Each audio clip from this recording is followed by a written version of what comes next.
موضوع الدرس في تخليق الإنسان وإثبات المعاد، سورة الدهر، تفسير ابن كثير۔ الحمد لله رب العالمين، والصلاة والسلام على أشرف الأنبياء وسيد المرسلين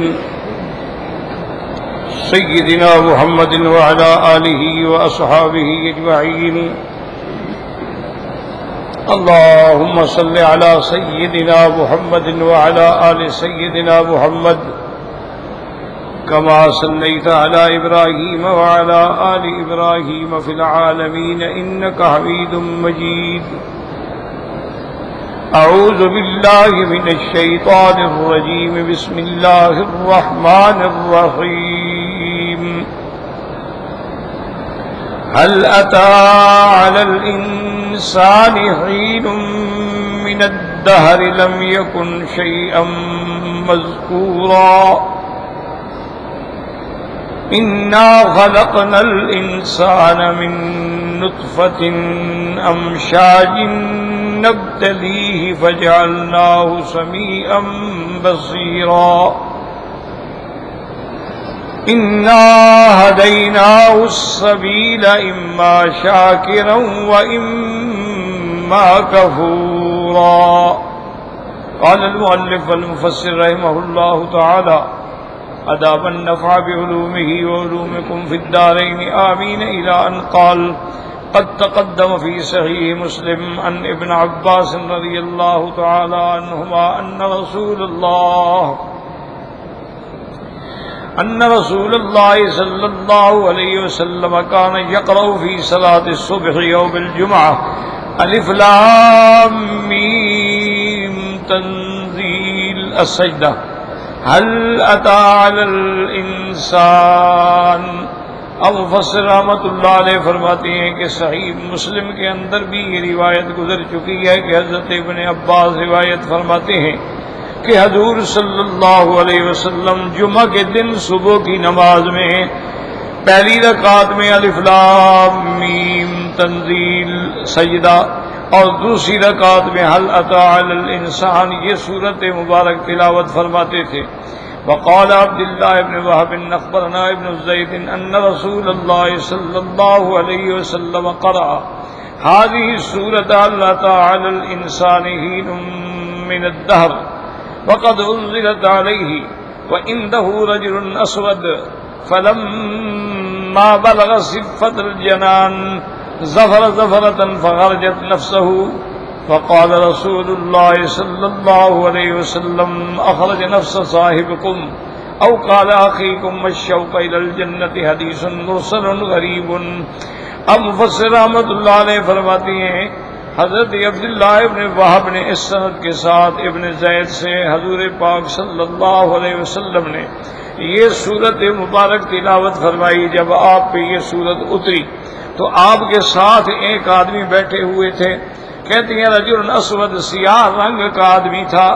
فلما بلغ صفت الجنان، جب حضور صلی اللہ علیہ وسلم اس صورت میں جنت کی صفتوں کے بارے میں آیات میں پہنچے، زفرتن، اس نے ایک ٹھنڈی سانس کھینچی، فخرجت نفسہ، اس کا روح جو ہے وہ پرواز کر گیا۔ فقال رسول اللہ صلی اللہ علیہ وسلم، آپ نے فرمایا کہ تمہارے ساتھی یا تمہارے اس بھائی کو جنت کا شوق جو ہے وہ لے گیا اور جنت کی خواہشات کے اندر اللہ نے اس کو موت عطا فرما دی۔ بسم اللہ الرحمن الرحیم۔ هل أتى على الإنسان حين من الدهر لم يكن شيئا مذكورا إنا خلقنا الإنسان من نطفة أمشاج نبتليه وجعلناه سميعا بصيرا إنا هديناه السبيل إما شاكرا وإما كفورا۔ يقول تعالى مخبرا عن الإنسان أنه أوجده بعد أن لم يكن شيئا يذكر لحقارته وضعفه۔ اب مفسر رحمۃ اللہ علیہ فرماتے ہیں کہ ان آیات میں اللہ خبر دیتے ہیں انسان کے بارے میں کہ اللہ نے اس کو پیدا کیا بعد اس کے کہ اس کا ذکر بھی نہیں کیا جاتا تھا حقارت کی وجہ سے۔ کیا نطفے کا کون ذکر کرتا ہے؟ منی کے بارے میں کون باتیں کرتا ہے؟ یعنی وہ ایک ایسی حقیر چیز تھی کہ جس کا مذکور ہی نہیں ہوتا تھا، ذکر ہی نہیں، اسی سے اللہ نے انسان کو پیدا فرمایا۔ تو حضرت مفسر رحمۃ اللہ علیہ یہ فرماتے ہیں کہ لم یکن شیئا مذکورا کا معنی یعنی وہ ایک ایسی شے تھا کہ جو قابل ذکر ہی نہیں تھی۔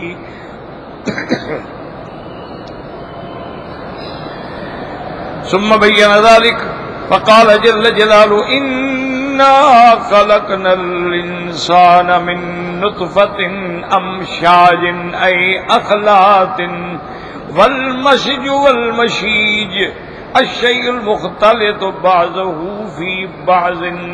اب مفسر رحمۃ اللہ علیہ فرماتے ہیں کہ امشاج کا معنی ہے اخلاط، مشج یا مشید کا معنی کہ بعض چیز بعض میں مل جائے، مختلط ہو جائے، اس کو کہتے ہیں امشاج۔ قال ابن عباس فی قوله تعالی من نطفة امشاج یعنی ما الرجل مع المرأة اذا اجتمعا واختلطا ثم ينتقل بعض من طور الى طور وحال الى حال ولون الى لون۔ حضرت ابن عباس فرماتے ہیں کہ امشاج کا معنی اخلاط ہے، اور اس سے مراد یہ ہے کہ جب مرد کا پانی اور اس کی عورت کا پانی مل جاتے ہیں، اس کے بعد پھر اس کے کیفیات ہوتی ہیں کہ نطفہ ہوتا ہے، پھر علقہ ہوتا ہے، پھر مضغہ ہوتا ہے، ایک حال سے پھر دوسرے حال میں تبدیل ہوتا رہتا ہے۔ وہ فرماتے ہیں کہ امشاج کا معنی جو ہے اخلاط ہے، لیکن اس سے مراد یہ ہے کہ مرد اور عورت کا پانی ملنا، مختلط ہو جانا۔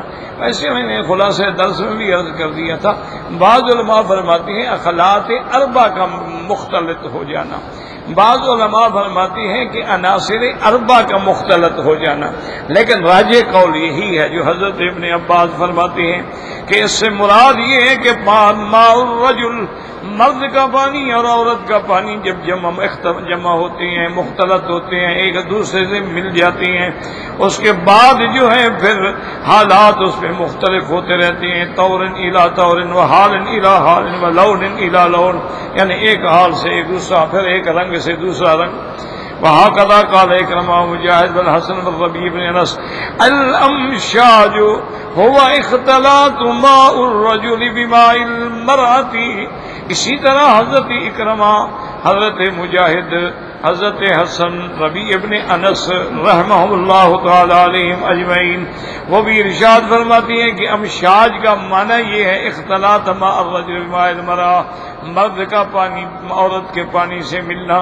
وقولہ تعالی نبتلیہ فجعلناہ سمیعا بصیرا، نبتلیہ نختبر، ہم پھر اس کا امتحان کرتے ہیں، کقولہ جل جلالہ لیبلوکم ایکم احسن عملا، ہم تمہارا امتحان کریں گے کہ تم میں کون ہے بہتر عمل کرنے والا۔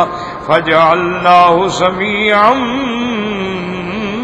بصیرا اے جعلنا له سمعا وبصرا یتمکن بہما من الطاعۃ والمعصیہ۔ اللہ نے فرمایا کہ پھر ہم نے اس کو سننے کی طاقت دی، دیکھنے کی طاقت دی، تاکہ طاعت اور معصیت جدھر جانا چاہتا ہے وہ کر سکے۔ تو اس لیے ہم نے اس کو سمیع بصیر بنایا تاکہ ہم اس کا اختبار لیں۔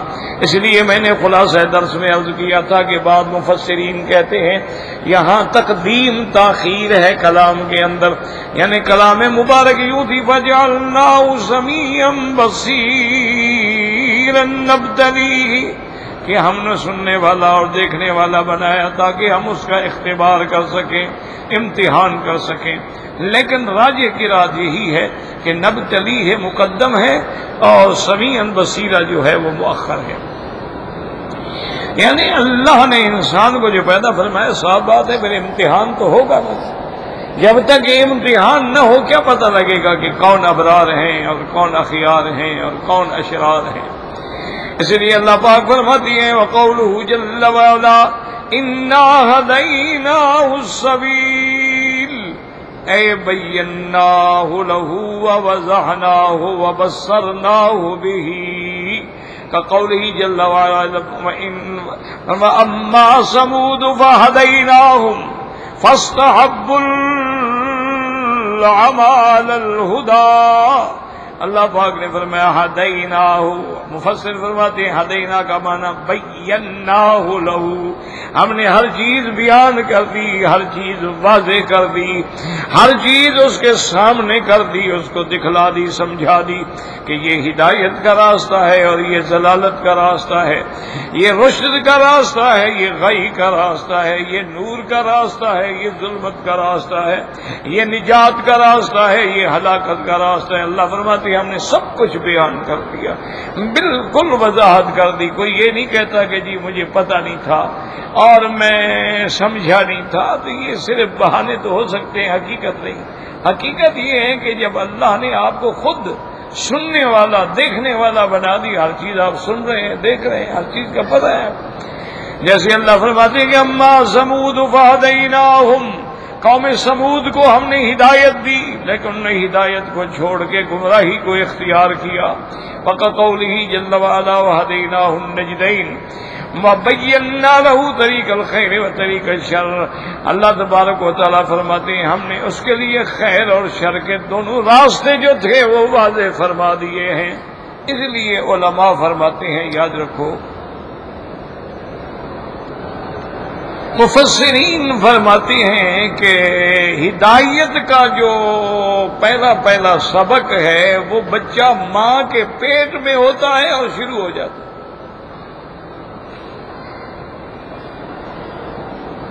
اللہ اتنے کریم ہیں، رحیم ہیں اپنے بندوں پر کہ بچہ ماں کے پیٹ میں ہے، ابھی وہ یعنی جنین ہے، تو بچہ ماں کے پیٹ میں ہمیشہ یوں ہوتا ہے، اس کا سر اوپر ہوتا ہے، ٹانگیں نیچے ہوتی ہیں۔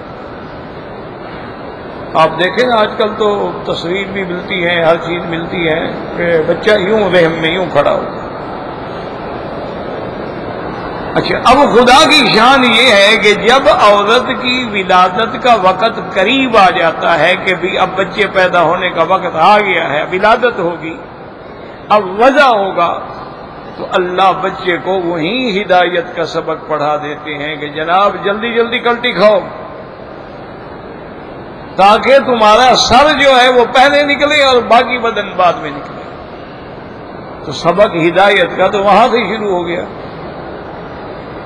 کتنی بڑی حکمت ہے کہ اگر اللہ معاف کرے آدمی کا بدن، ٹانگیں، جسد پہلے نکلتا اور سر بعد میں نکلتا تو گردن جو ہے وہ تو رحم کے اندر قید رہتی نا، اس کا نتیجہ یہ ہے کہ بچہ مر جاتا۔ لیکن جب جلدی جلدی سر باہر نکل گیا اب تو باقی جسد ہے نا، تو اللہ نے وہی بندے کو ہدایت، وہاں کون پڑھانے گیا تھا، وہاں کون سمجھانے کے لیے گئے تھے؟ اب دوسری ہدایت پھر شروع ہو گئی، فرمایا کل مولود یولد علی الفطرت، ہر بچہ جب پیدا ہوتا ہے ہم اس کو دین فطرت پہ پیدا کرتے ہیں، اس کی بالکل پلیٹ صاف ہے،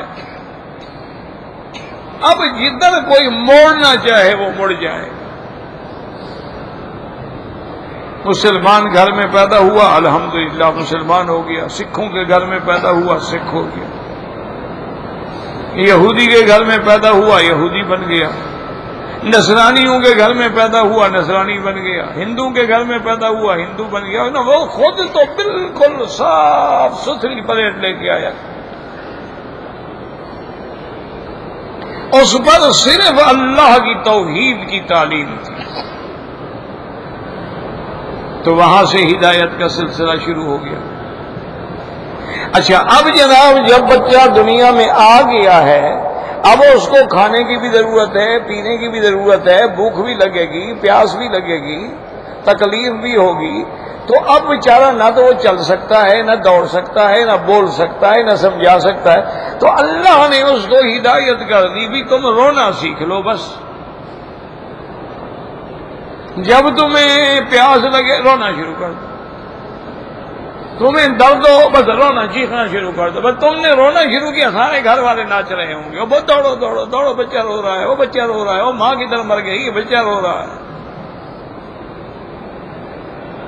ایک رونے سے سارے مسئلے. اب جناب اس کو دودھ پلا رہی ہے، پھر بچہ چپ نہیں کرتا، پھر پیٹ تھپ تھپا رہی ہے، کہتی ہاں بچے کو معلوم ہوتا ہے پیٹ میں کوئی تکلیف ہو گئی ہے، ڈاکٹر کے پاس بھاگ رہے ہیں، حکیم کے پاس بھاگ رہے ہیں. ایک رونے کا سبق سکھلا دیا، سارے مسئلے حل کر دیے. کیا بولنے کی ضرورت ہی نہیں جناب آپ کو. آپ تھوڑا سا ٹی تو کریں. دیکھیں ہم سارا گھر کیسے آپ کا خادم بناتے ہیں. اس لیے اولیاء اللہ نے فرمایا ہے کہ ان چیزوں سے سبق لیا کرو کہ جب بچہ روتا ہے تو ساری مشکلیں حل ہو جاتی ہیں، اور جب تم اپنے اللہ کے آگے رو گے تیری بھی ساری مشکلیں حل ہو جائیں. بس رونا سیکھ لو. اسی لیے حضور نے فرمایا کہ دعا مانگنے میں رو رو کے دعا مانگو. اور وہ یہ بھی بتلا دیا میرے مدنی محبوب نے کہ علم تبکو فتباکو، اگر رونا نہیں آ رہا ہے تو کم از کم رونے والی شکل تو بناؤ نا.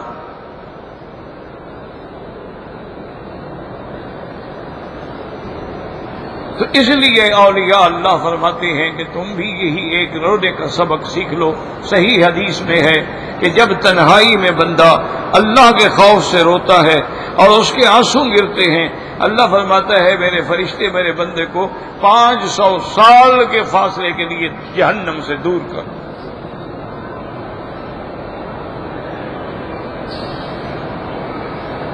اس لیے بعض اولیاء اللہ جو تھے جب دعا مانگتے تھے نا، دعا مانگتے مانگتے رونا آتا تو آنسو جو تھے نا اپنے چہرے پہ مل لیتے تھے، اپنے چہرے پہ فوراً مل لیتے. تو شاگردوں نے پوچھا حضرت یہ آپ کیا کرتے؟ فرمایا یار اللہ جہنم سے دور کرتے ہیں تو میں کہتا ہوں میرے چہرے کو جہنم سے دور کر دو. تو اب اللہ نے رونا سکھلا دیا.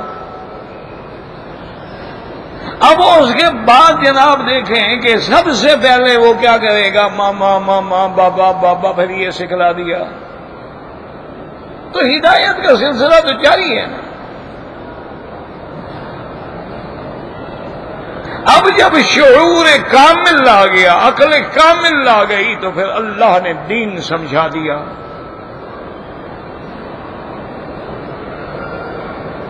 تو اس لیے اللہ فرماتی ہے کہ ہم نے تو تمہیں دونوں راستے بتلا دیے ہیں کہ بھئی یہ خیر کا راستہ ہے، یہ شر کا راستہ. اب تمہاری مرضی ہے جو اختیار. اللہ نے اختیار دیا ہے بندے کو، یاد رکھو. وہ خیر شر اپنے اختیار سے کرتا ہے، ورنہ اس کو عذاب دینے کا کیا مطلب ہے؟ اگر گناہ زبردستی ہوتا ہے تو پھر سزا کا معنی نہیں ہے. معنی یہ ہے کہ اللہ نے اس کو مجبور محض نہیں بنایا،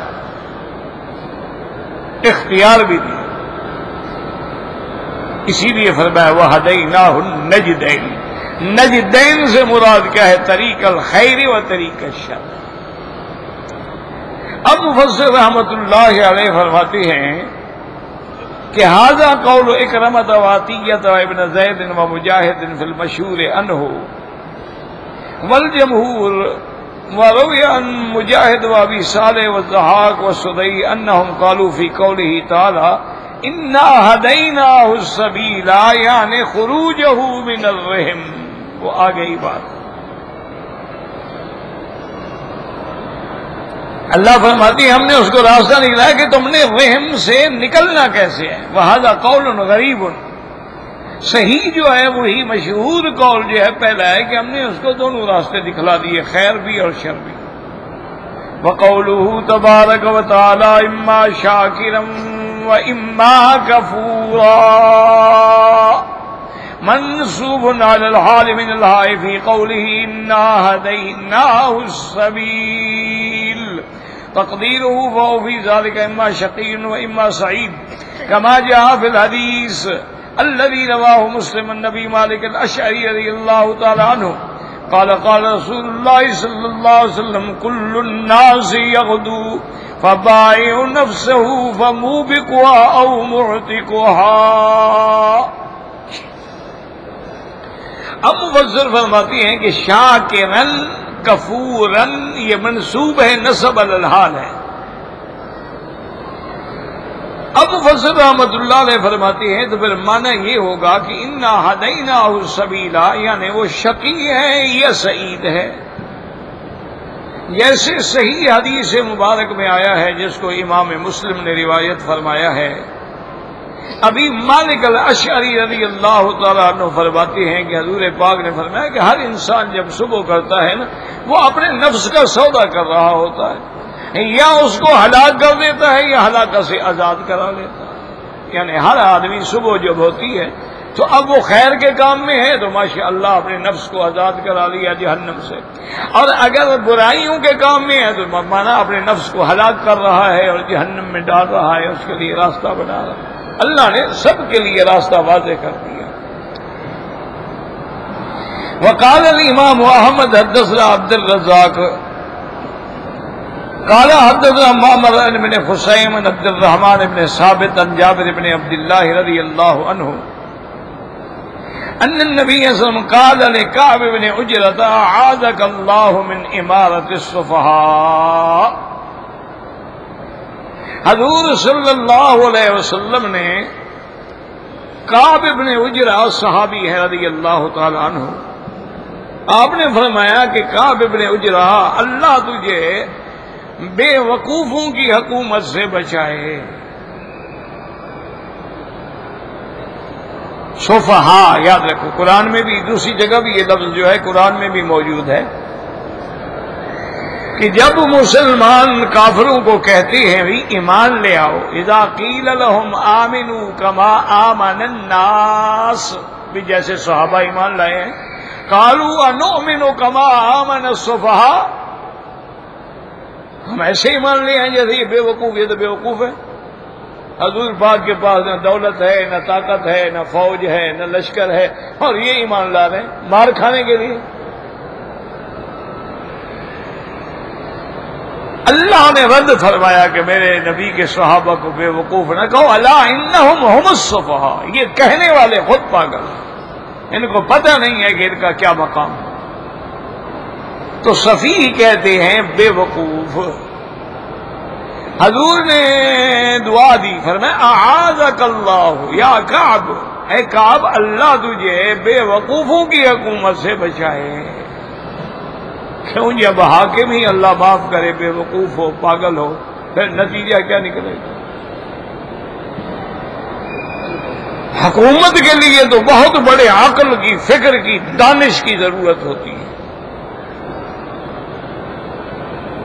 اور اس کے بعد پھر حضور پاک نے ارشاد فرمایا امراء یکونون من بعدی لا یہتدون بہدایا ہدی، کہ میرے بعد ایسے لوگ بھی آئیں گے جو حاکم بنیں گے، خلیفہ بنیں گے، لیکن میرے رستے پہ چلنے والے نہیں ہوں گے. ولا یستنون بسنتی، پھر میری سنت کو اپنا اوڑھنا بچھونا نہیں بنائیں گے. فمن صدقہم بکذبہم وَأَعَانَهُمْ عَلَى ظُلْمِهِمْ، جو آدمی ان کی ہر بات کی تصدیق کرے اور ان کے ظلم میں ان کی مددگار بنے، فَأُولَئِكَ لَيْسُوا مِنِّي وَلَسْتُ مِنْهُمْ، میرا ان سے کوئی تعلق. وَلَا يَرِدُونَ عَلَى حَوْضِي، اور ایسے لوگ جو ہیں قیامت میں میرے پاس حوض کوثر پہ بھی نہیں لے جائیں گے. یعنی جو لوگ ظالم حاکم کی تائید کرتے ہیں اور ان کی ہاں میں ہاں ملاتے ہیں کہ جو اس نے کہہ دیا نا جی، سبحان اللہ جی، ماشاء اللہ جی، کمال ہے جی، آپ کی عقل، آپ کی سیاست کوئی سمجھ ہی نہیں سکتا. جیسے کہ حجاج ابن یوسف کے سامنے بعض روایات میں یہ ہے کہ حسن بصری رحمت اللہ علیہ ان کو بلایا، وہ تشریف لے آئے. اب وہاں جتنے حجاج کے لوگ تھے اور مجلس میں لوگ تھے وہ سب گھبرا رہے تھے کہ اللہ خیر کرے. حجاج تو کسی کو خیر کے لیے بلاتا ہی نہیں نا، وہ تو بلاتا ہی سزا دینے کے لیے.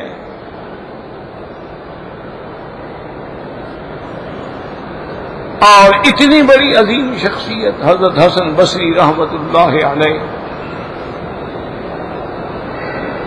انہوں نے کہا اللہ خیر کرے، دیکھیں کیا ہوتا ہے۔ تو حجاج ابن یوسف نے پوچھا کہ ماذا رأیک فیہ، انہوں نے پوچھا کہ حسن میرے بارے میں تمہاری رائے کیا ہے؟ آپ نے فرمایا کہ عادل قاسط۔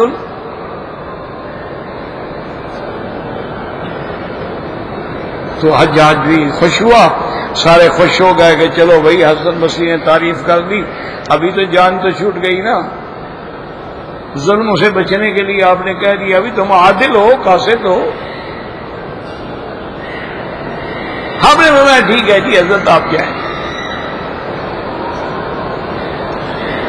وہ جب چلا گیا اور لوگ سارے چلے گئے اور باقی اس نے جو کچن کیبنٹ تھی نا جی، خاص لوگ جو تھے، خاص وزیر جو تھے، انہوں نے کہا کہ جی کمال ہو گیا کہ حسن بصری جیسے بندے نے آپ کی تعریف کر دی۔ انہوں نے کہا وہ شریف آدمی، اس نے میری تعریف کہاں کی ہے؟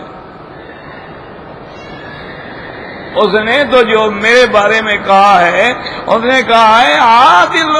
عادل کا معنی اللہ کے راستے سے ہٹنے والا۔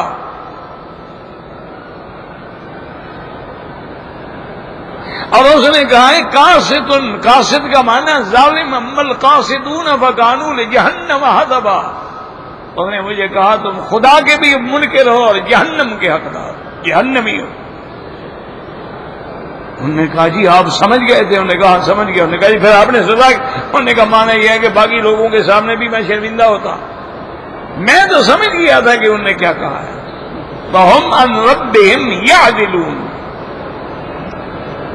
تو عدل کا معنی صرف انصاف نہیں ہوتا، اللہ کے راستے سے ہٹنے والا جو ہے وہ بھی فرمایا یعدلون۔ اور ایک ہوتا ہے مقسط، انصاف کرنے والا، ایک ہے قاسط، قاسط ظلم کرنے والا۔ وَأَمَّا الْقَاسِطُونَ فَكَانُوا لِجَهَنَّمَ حَطَبًا۔ تو اب دیکھیں کہ الفاظ کو حجاج سمجھ گیا، لیکن آگے کہنے والے جو تھے وہ پھر حق کہنے سے نہیں۔ اس لیے حدیث مبارک ہے میرے مدنی پاک کی کہ افضل الجہاد، افضل الجہاد عند اللہ کلمۃ حق عند سلطان جائر، او کما قال النبی صلی اللہ علیہ وسلم۔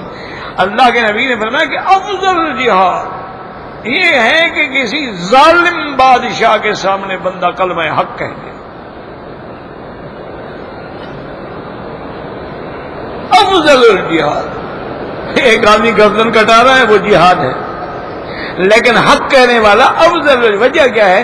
گردن کٹانے والے تو ہزاروں ہوتے ہیں، لیکن حق کہنے والے ایک آدھے، کئی، ایک دو ہوتے ہیں۔ حق کہنا جو ہے نا یہ بہت بڑی مشکل بات۔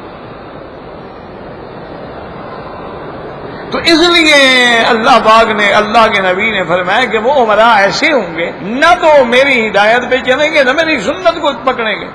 وہ لیسوا منی ولست منہم، میرا ان سے کوئی تعلق، ولا یردون علی حوضی، اور وہ میرے پاس میرے حوض کوثر پہ بھی نہیں آئیں گے۔ ومن لم يصدقهم بكذبهم ولم يعنهم على ظلمهم فاولئك مني وانا منهم وسيردون على حوضي۔ اور جو وقت کے حاکموں کو جھوٹ کو سچ نہ کہے، ان کے ظلم پر مددگار نہ ہو، سچی بات کہہ دیا کرے، فاولئک منی وانا منہم، وہ مجھ سے ہوگا اور میں ان میں سے ہوں گا۔ وسیردون علی حوضی، اور وہی لوگ ہوں گے حق کہنے والے، سچ کہنے والے جو میرے حوض کوثر پہ آئیں گے۔ یا کعب ابن عجرۃ الصوم جنۃ والصدقۃ تطفئ الخطیہ، آپ نے فرمایا کعب روزے رکھا کرو، روزہ جو ہے یہ ایک ڈھال ہے، ایک ڈھال ہے، اور اللہ کے راستے میں خیرات کیا کرو، صدقہ کیا کرو۔ صدقہ جو ہے وہ خطیہ کو، گناہوں کو مٹانے والا ہوتا ہے۔ والصلاۃ قربات، اور نماز جو ہے یہ اللہ کے قریب کرنے والی ہے۔ اور فرمایا وقال برہان، یہ نماز جو ہے یہ حق اور باطل کے درمیان برہان ہے، دلیل ہے۔ یا کعب ابن عجرۃ انه لا يدخل الجنۃ لحم نبت من صحت النار اولی به۔ آپ نے فرمایا کعب ابن عجرۃ اللہ اس گوشت کو جنت میں داخل ہی نہیں کریں گے جو حرام سے بڑا ہو۔ یعنی جو لوگ حرام کھا کھا کے جوان ہو رہے ہیں، حرام کھا کھا کے پیٹ بھر رہے ہیں. آپ نے فرمایا اس کے لیے جہنمی ہم بہتے رہے. یا کعب الناس غادیان مبتاع النفس و موتقها و بائع النفس و موبقها. آپ نے فرمایا کہ انسان جو ہے وہ دو قسم کے ہوتے ہیں، یا تو ایک اپنے نفس کی خواہشات کو مٹنے والا ہے اور آزاد کرنے والا، اور ایک وہ ہے کہ اپنے نفس کو ہلاکت میں ڈالنے کے لیے بیچنے والا اور اس کو ہلاک کرنے والا ہے. رواہ نفان وهب بن عبد الله بن عثمان بن خصيم به وقد تقدم في سورة الروم عند قوله جل جلاله فطرة الله التي فطر الناس علیہا. اب مفسر فرماتے ہیں کہ سورۃ الروم میں اس آیت پر میں نے تفصیل بیان کر دی ہے. من روایت جابر بن عبداللہ رضی اللہ تعالیٰ عنہ قال قال رسول اللہ صلی اللہ علیہ وسلم کل مولود یولد علی الفطرۃ حتی یعرب عنہ لسانہ اما شاکرا و اما کفورا. اللہ تو ہر بچے کو دین فطرت پہ پیدا کرتے ہیں، پھر بڑے ہونے کے بعد یا اس کی لسان زبان شکر کرنے والی ہوتی ہے یا اللہ کی نعمتوں کا انکار کرنے والی. وقال الامام احمد ابو عامر قال حدثنا عبد اللہ بن جعفر بن عثمان بن محمد بن المقبری النبی رضی اللہ تعالی عنہ قال ما من خارج یخرج الا ببابه رایتان. حضور پاک نے فرمایا کہ جب بندہ اپنے گھر سے نکلتا ہے تو اس کے دروازے پہ جو جھنڈے لے کے کھڑے ہوتے ہیں، رایۃ بید ملک، ایک جھنڈا تو فرشتہ لے کے کھڑا ہوتا ہے، ورایۃ بید شیطان، اور ایک جھنڈا جو ہے وہ شیطان لے کے کھڑا ہوتا ہے. فَإِنْ خَرَجَ لِمَا يُحِبُّ اللَّهُ أَتْبَعَهُ الْمَلَكُ بِرَایَتِهِ. اگر وہ بندہ گھر سے نکلنے والا اللہ کے دین کے لیے چل پڑا، اللہ کے اطاعت کے لیے چل پڑا، تبلیغ کے لیے چل پڑا، دین کی دعوت دینے کے لیے چل پڑا، تو وہ فرشتہ جھنڈے والا اس کے پیچھے ہو جاتا ہے. فَلَمْ يَزَلْ تَحْتَ رَایَةِ الْمَلَكِ، حتیٰ کہ وہ اسی جھنڈے کے ساتھ رہتا ہے، حتیٰ يَرْجِعَ إِلَىٰ بَیْتِهِ، جب تک کہ وہ بندہ واپس اپنے گھر تک نہیں آتا. فرشتہ استقبال میں علم لے کے جھنڈا لے کے اس کے ساتھ چل رہا ہوتا ہے. وَإِنْ خَرَجَ لَمَا يَسْخُطُ اللَّهَ، اور اگر بندہ گھر سے نکلنے کے بعد اس راستوں پہ چل پڑا جو شیطان کو راضی کرنے والے ہیں، اتباع الشیطان برایتی، پھر وہ شیطان اس کے ساتھ جھنڈا لے کے چل پڑتا ہے.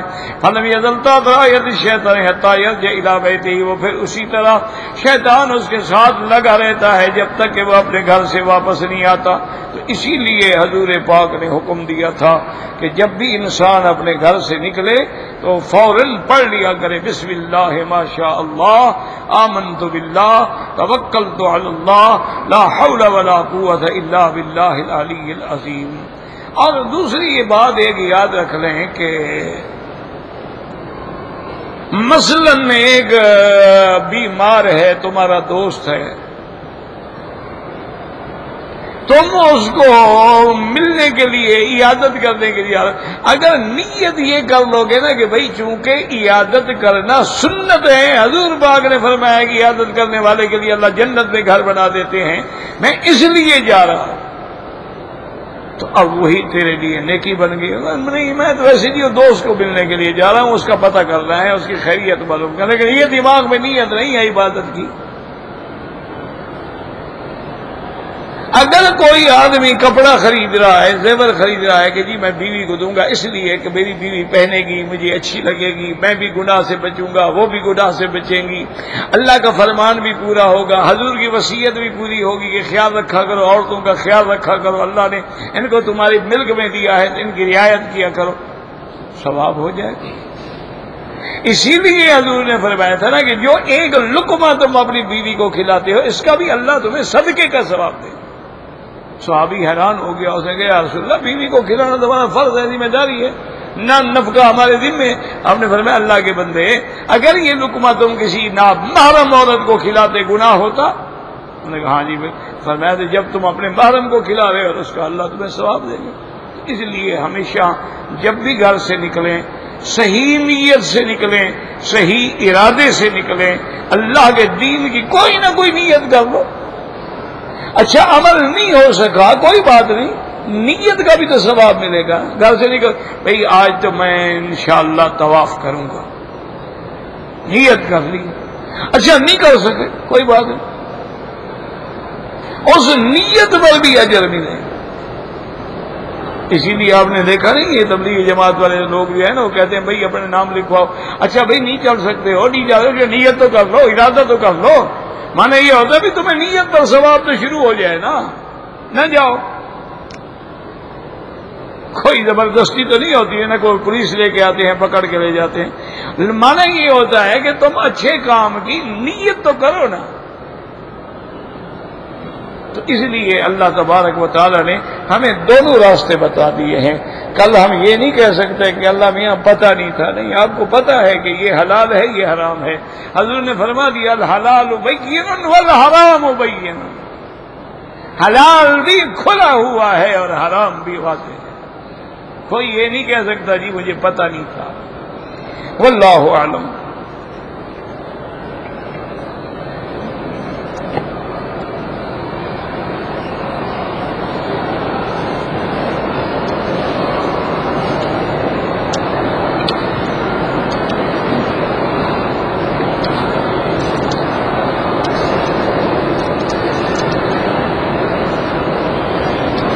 مجھے سمجھ نہیں آیا کہ ایک گاہک ہے جو مجھ سے مال لے رہا ہے،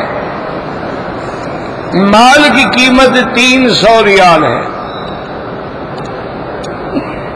اب وہ گاہک کہتا ہے کہ 200 کا لے لوں گا اور 100 کا گوشت بھیج کے اپنا پیسہ پورا کرو. کیا مطلب؟ مجھے تو نہیں سمجھ، مجھے تو سمجھ ہی نہیں ہے کہ بھئی وہ آپ سے 300 کا مال کی قیمت 300 ہے، اچھا 200 کا مال لے لے گا، باقی کا تم گوشت بھیجو. کیا مانا ہے؟ مجھے نہیں پتا بھی آپ کا کیا مقصد. جب بات سمجھ ہی نہیں آئے گی تو جواب بندہ کیا دے گا؟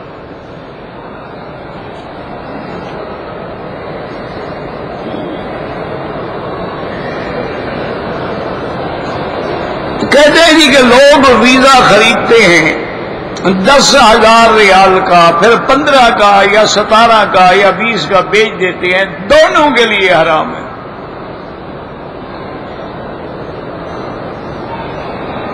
یعنی ایسے اللہ معاف کرے، اللہ معاف کرے، اللہ معاف کرے، اتنا شیطانی ذہن ہے کہ ہر بات میں کمائی کے راستے نکالتے ہیں.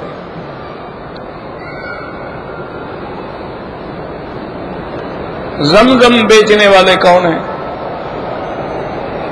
سعودی تو آگے زمزم نہیں بیچتا. ویزا بیچنے والے وہ جو ہے نا اس کو ہم جا کے تیار کرتے ہیں کہ جناب آپ کی نام درخواست سے 15 ویزے نکل آئیں گے، آپ کو ہم جناب 10,000 ویزے کا دلا دیں گے، 1.5 لاکھ ریال تمہیں مل گیا. یار کیوں چپ کر کے بیٹھے ہوئے ہو؟ اس کو تیار کرنے والے ہم ہوتے ہیں. اچھا اب جناب ہم نے خروج لگوانا ہے، 5 سال سے چوری رہ رہے تھے، ٹھیک ہے جی مجھے پیسے دے دو، 10,000 میں لگوا دیتا ہوں. یہ سارے کام کرنے والے کون ہیں؟ انا للہ و انا الیہ راجعون. میں کچھ کہہ نہیں سکتا، ہمارے بھائی ہیں، کوئی باہر سے تو نہیں آئے ہیں. یعنی آپ یقین کریں، یا جو لوگ آپ کے بزرگ یہاں رہنے والے ہیں نا ان سے پوچھو کہ 15-20 سال پہلے یہاں کبھی آپ نے رشوت کا، دلالی کا، کمیشن کا، زمزم بیچنے کا کوئی چکر سنا تھا؟ حرم شریف میں ہوتے تھے کوئی یمانی حضرات، وہ بھی یہ ہے کہ وہ عصر سے لے کر سراہیاں بھر بھر کے دھو کے رکھتے تھے، کیونکہ اس وقت تلاجے تو تھے نہیں، ایئر کنڈیشن تو تھے نہیں، ان کو ہوا لگتی تھی، وہ ٹھنڈے ہو جاتے تھے، تو وہ جناب اس کے آگے ارک گلاب تھوڑا سا ڈال کے اور بڑا خوبصورت سا اس میں جالی لگا کے اور جناب بغل میں ڈال کے خوبصورت پیالیوں میں پلاتے تھے. کسی نے 5 آنے دے دیے، 4 آنے دے دیے، 10 آنے دے دیے. یہ کاروبار تو ہم نے ان کو سکھا دیا ہے نا کہ جی زمزم کی بوتل مل رہی ہے 5 ریال، 1000 بوتل خرید لو تو 5,000 کی ہو گئی، اور ایئرپورٹ پہ کھڑے ہوئے وہی 5 والی 20 میں بیچو. لگایا 5,000 کمایا 20,000. یہ سب حرام ہے. اور لکھ رکھو کہ جو آدمی مکے مدینے والوں کو دھوکے دے رہے ہیں وہ ایسے گل جائیں گے جیسے نمک پانی میں گل جاتا. یہ وقتی طور پہ خوش نہ ہوں کہ ہم نے کما لیا ہے. حضور پاک نے فرمایا جو مکے مدینے والوں سے دھوکہ کرے. کیوں؟ یہ تو میرے شہر ہے. مکہ اللہ کا شہر ہے، مدینہ محمد مدنی کا شہر ہے. یذیب فرمایا ایسے گل جائے گا کما یذیب الملح فی الماء کہ جیسے نمک ڈالو تو پانی میں گل جاتا. اگر ایسی غلطیاں ہو رہی ہیں توبہ کرو. پاسپورٹ بیچتے ہیں، اقامے چوری کرتے ہیں، پھر ٹیلی فون کرتے ہیں جی آپ کا اقامہ ہمارے پاس ہے 1,000 دے دو لے جاؤ.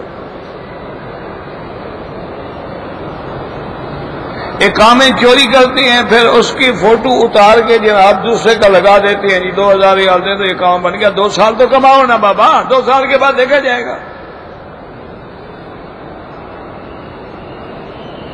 انا للہ و انا الیہ راجعون. سوچ ہی نہیں سکتے جو کچھ ہم کر رہے ہیں، آپ سوچ ہی نہیں سکتے.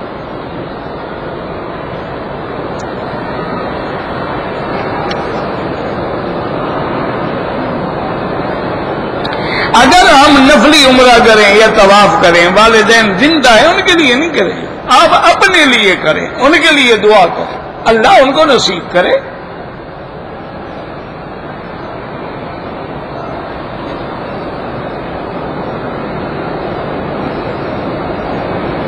اگر کوئی ہمیں کہے وصیت کرے کہ میرا طواف کرو، پھر کر سکتے.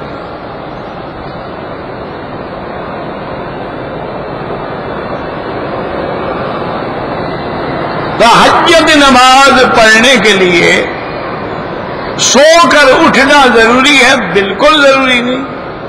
یہ لوگوں نے غلط مسئلہ بنا رکھا ہے کہ تہجد کا معنی یہ ہوتا ہے کہ آدمی سو جائے، نیند کرے، پھر اٹھ کے تہجد پڑھے. یہ غلط بات. ہر وہ نماز جو عشاء کی نماز کے بعد آپ نے 2 رکعت سنت پڑھی ہے، 3 رکعت وتر پڑھے ہیں، اس کے بعد جتنی نفلیں بھی پڑھو گے یہ بھی تہجد ہے. یا کوئی آدمی مثلا حرم سے نماز پڑھنے کے بعد گھر چلا جاتا ہے، اس کی عادت ہے کہ رات کو 11 بجے سوتا ہے، تو کھانا وانا کھا کے فارغ ہو کے وضو کر کے 2 رکعت 4 رکعت پڑھ کے سو جائے، تہجد ہے. اور اس کے 2 فائدے ہیں. ایک تو وضو کر کے سو گے نا، نماز پڑھ کے سو گے، اللہ کا ذکر کر کے سو گے. افضل وقت یہ ہے کہ رات کے آخری حصے میں جو آخری وقت ہوتا ہے، جیسے یوں سمجھ لو کہ اذان ہوتی ہے آپ کی مثال کے طور پہ 5 بجے، آپ 4 بجے اٹھیں تو یہ افضل وقت ہے. کیونکہ یہ وہ گھڑی ہے کہ ینزل ربنا تبارک و تعالی الی السماء الدنیا، میرا مولا عرش معلی سے آسمان دنیا پہ تشریف لاتے ہیں، کما یلیق بشان ہی، جیسے ان کے شان کو زیبا ہے، اور فرماتے ہیں کہ حل من مستغفر، ہے کوئی معافی مانگنے والا، ہے کوئی رزق مانگنے والا. اللہ سے مانگو، سیدھے راستے پہ چلو. رزق حلال تھوڑا ہوتا ہے لیکن اس میں برکت ہوتی ہے، اس میں اللہ بیماریوں سے بچا لیتے ہیں، اللہ مصیبتوں سے بچا لیتے ہیں. رزق حرام منٹوں میں مل جاتا ہے. ہیروئن کا پھیرا مارو، ایک دفعہ بس بادشاہ بن گئے، یا انشاءاللہ پھانسی پہ چڑھ گئے. کیوں؟ تخت یا تختہ، اور اکثر انشاءاللہ تختہ ہی ملے گا. جو لوگوں کے بچوں کو مارنا چاہے، یعنی سلو پوائزن زہر لے کے مارنا چاہے، تو خدا اس کو نہیں پکڑے گا. یہ تو سب سے بڑا سلو پوائزن ہے نا، کہ اگر ایک بندہ گھر میں نشے میں مبتلا ہے، سارا گھر برباد ہو گیا. اس کو ان کاموں سے توبہ کرو.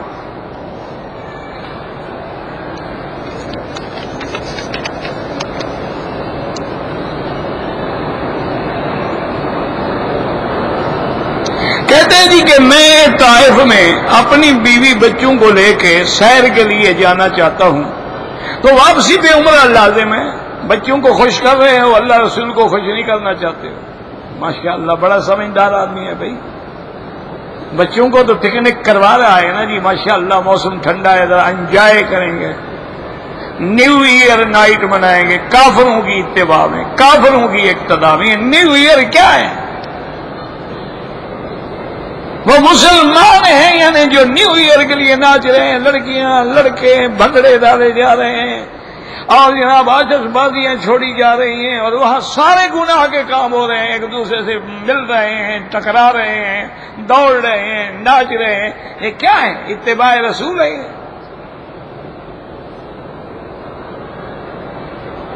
یہ تو کافروں کا طریقہ ہے، نیو ایئر ہے، یہ کرسمس ہے، یہ فلاں ہے، یہ فلاں ہے۔ مسلمانوں کا تو سال ہی یکم محرم سے شروع ہوتا ہے، اس کا کیا تعلق ہے دسمبر کے جنوری سے؟ یہ تو عیسائیوں کا سال ہے، یہ سن عیسوی ہے۔ مسلمانوں کا تو سن ہجری ہوتا ہے، اور اس کی ابتدا محرم سے ہوتی ہے۔ بس ایک بد تہذیبی ہے۔ بالکل عمرہ کریں جناب۔ کسی نے کہا ہے کہ مجھے کفن کا کپڑا بھیج دو، زمزم سے دھو کر، یہ کوئی سنت نہیں ہے، ایک رواج ہے لوگوں میں، ورنہ اس کا فائدہ شرع کوئی نہیں ہوتا۔ ایک بات یاد رکھ لو، اگر آپ کے انڈیا میں ایک لالو پرشاد ہندو مر جائے اور اس کو تم زمزم والا کفن پہنا دو تو بخشا جائے گا؟ کفن کسی کام نہیں آتا۔ سیدنا ابی بکر رضی اللہ تعالی عنہ نے وصیت فرمائی تھی اپنے گھر والوں کو کہ جو چادریں میں نے اب بیماری میں پہنی ہوئی ہیں انہی کو دھو کے کفن دے دینا۔ تو انہوں نے کہا کہ حضرت اب اتنا تو اللہ نے دیا ہے نا کہ اچھا کفن اور نیا کفن، فرمایا نئے کپڑے کی زندہ کو ضرورت ہوتی ہے، مردے کو کیا ضرورت ہے؟ نیا کپڑا ہو یا پرانا ہو، مردہ کیا کرے گا؟ انہوں نے مٹی میں جانا ہے۔ اصل بات تو یہ ہے کہ اگر اس کے اعمال اچھے ہیں تو وہ قبر جنت کا ٹکڑا بن جائے گی، ورنہ جہنم کا گڑھا بن جائے گی، کفن کیسا بھی بھیجو۔ یعنی زمزم سے کفن دھو کے اگر بندے بخشے جاتے ہیں تو مکے والے تو ہر سال دو چار تھان اپنے رشتے داروں کو بھیج دیتے، بخشوا لیتے یہاں بیٹھے بیٹھے کہ تم حرام کھاؤ، سود کھاؤ، افیون بیچو، ہیروئن بیچو، ہم کفن جو بھیج دیں گے۔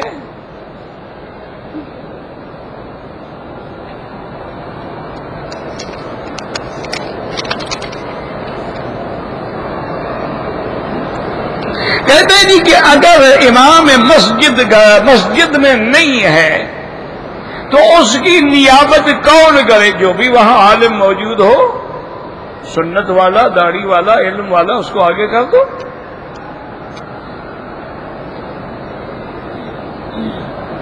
ایک آدمی امامت کے قابل ہے لیکن وہ خود کہتا نہیں، تو یہی تو حقدار ہے، اس کو پکڑ کے آگے کھڑا کرو، اکیلے کیوں نماز پڑھو؟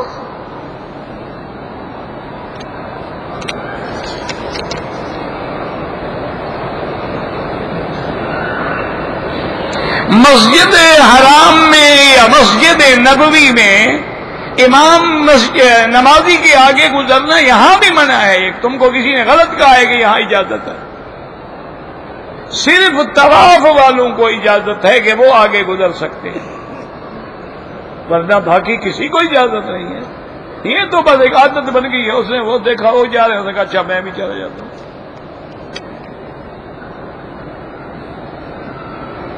کسی مسجد کسی مسلک میں اجازت نہیں ہے۔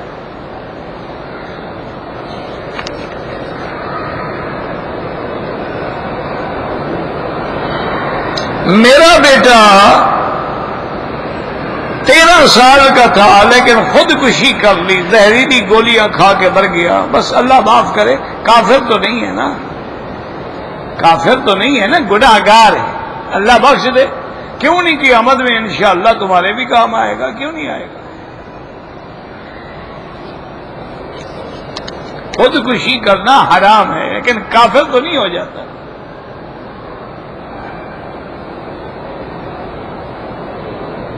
کہتے جی کہ اگر نماز جنازہ میں امام نے 3 تکبیریں کہہ کے سلام پھیر دیا، تو اب ہم کیا کریں گے؟ میت تو چلی گئی، دوبارہ جنازہ کیسے پڑھیں؟ کسی زندہ کو لٹا کے پڑھیں؟ بس جو ہو گیا ہو گیا، غلطی ہے، ہو گئی۔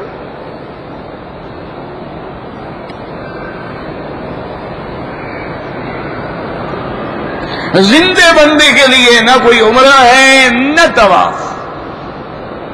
وہ تو اجازت دی گئی ہے حج بدل کی کہ جو بندہ حج پہ آنے کو قادر نہیں ہے، معذور ہے، چل نہیں سکتا، سفر نہیں کر سکتا، حج بدل کرا لو۔ جو چلنے پہ قادر ہیں خود آئیں، عمرہ کریں، خود آئیں حج۔ ہاں اگر غریب ہیں تو ان پہ فرض ہی نہیں ہے۔ اگر تم ویسے ثواب دینا چاہتے تو اپنے لیے عمرہ کرو، اپنی نیت سے طواف کرو، بس دعا مانگو کہ اللہ آپ چاہیں تو ثواب عطا فرما دیں۔ ہمارے ملک میں ایک جماعت ہے جو امام کعبہ کے پیچھے نماز نہیں پڑھتی۔ آپ کے ملک میں تو ماشاءاللہ جناب کئی جماعتیں ہیں، کوئی ایک جماعت ہے؟ آپ کے ملک میں تو جماعتوں کے ڈھیر لگے ہوئے ہیں۔ انا للہ و انا الیہ راجعون۔ بہرحال پہلی بات تو یہ ہے کہ دعا کرو اللہ ان کو ہدایت دے، کیونکہ ان کو ان کے مولوی غلط پڑھاتے ہیں۔ وہ بیچارے جاہل ہیں، وہ کیا کریں؟ بہرحال یہ ہے کہ جن کی مکے مدینے میں بھی نماز نہیں ہوتی نا، انشاءاللہ ان کی کسی جگہ بھی نہیں ہوتی۔ یہ بہت بڑی محرومی ہے کہ مکے میں آ کر، مدینے میں آ کر امام حرم کے پیچھے نماز نہ پڑھے، جہاں 10 لاکھ 20 لاکھ 5 لاکھ 4 لاکھ آدمی ہر وقت نماز پڑھ رہا ہے۔ اس سے بڑی کیا سزا ہے؟ اصل وجہ یہ ہے کہ شرک کے چونکہ جراثیم اندر ہوتے ہیں، کسی کے 100%، کسی کے 50%، 10، اسی لیے اللہ پاک مکے میں لا کر بھی جماعت سے محروم کر دیتے ہیں۔ اچھا اگر ان اماموں کے پیچھے نماز نہیں ہوتی، حج بھی تو یہی پڑھاتے ہیں، تمہارا حج کیسے ہو جاتا ہے؟ حج کا خطبہ تم دیتے ہو۔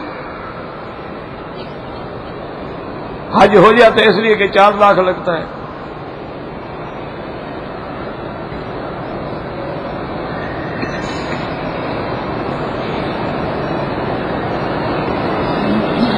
بہرحال گزارش یہ ہے جی، مجھے نہیں پتا عوالی کی طرف سے، عرفات کی طرف سے، حد حرم سے باہر جس جگہ سے بھی احرام باندھ کے عمرہ کرو جائز۔ اب یہ تمہاری ذمہ داری ہے کہ دیکھ لو کہ حد حرم کہاں ہے، اور جہاں تم رہ رہے ہو وہ حد حرم سے باہر ہے یا اندر ہے؟ اندر ہے تو نہیں، باہر ہے تو احرام باندھ لو، آ کے عمرہ کرو۔ اور راستے میں باقاعدہ حدود حرم کی علامات ہے، جب آؤ گے پتہ لگ جائے گا کہ ہم باہر سے آ رہے ہیں کہ اندر سے آ رہے ہیں۔ تو حد حرم سے باہر، جیسے عرفات باہر ہے، جبل رحمت باہر ہے، اسی طرح ہدا جو ہے وہ باہر ہے، وادی نخلا جو ہے وہ باہر ہے، وادی تیمہ جو ہے وہ باہر ہے۔ اب یہ تمہارا کام ہے۔ دیکھو ربنا تقبل منا انک انت السمیع العلیم وتب علینا انک انت التواب الرحیم اللهم ثبتنا علی الایمان اللهم ارزقنا حسن الختام اللهم فرج هم المهمومین نفس کرب المکروبین وقض الدین عن المدینین واشفنا واشف مرضانا ومرضى المسلمین واشفنا واشف مرضانا ومرضى المسلمین واشفنا واشف مرضانا ومرضى المسلمین۔ یا اللہ بیماروں کو شفا عطا فرما، یا اللہ بے حیاؤں کو حیا عطا فرما، بے اولادوں کو اولاد عطا فرما، بے روزگاروں کو روزگار عطا فرما، قرض داروں کے قرض عطا فرما۔ یا اللہ ہمیں مانگنا بھی نہیں آتا، بغیر مانگے عطا فرما۔ یا اللہ عالم اسلام سے اپنا عذاب رفع فرما، یا اللہ عالم اسلام سے اپنا عذاب رفع فرما۔ یا اللہ مسلمان ہمارے بھائی جس ملک میں بھی ہیں ان کی جان مال آبرو عزت کی حفاظت فرما۔ یا الہ العالمین مسلمانان فلسطین پہ، کشمیر پہ، اراکان پہ، برما پہ، ہندوستان پہ، بنگلہ دیش میں، پاکستان میں، جہاں بھی مسلمان ہیں، افغان میں، ان کی جان مال آبرو عزت کی حفاظت فرما۔ یا اللہ اس بلد الامین کو قیامت تک ہر فتنے سے محفوظ فرما۔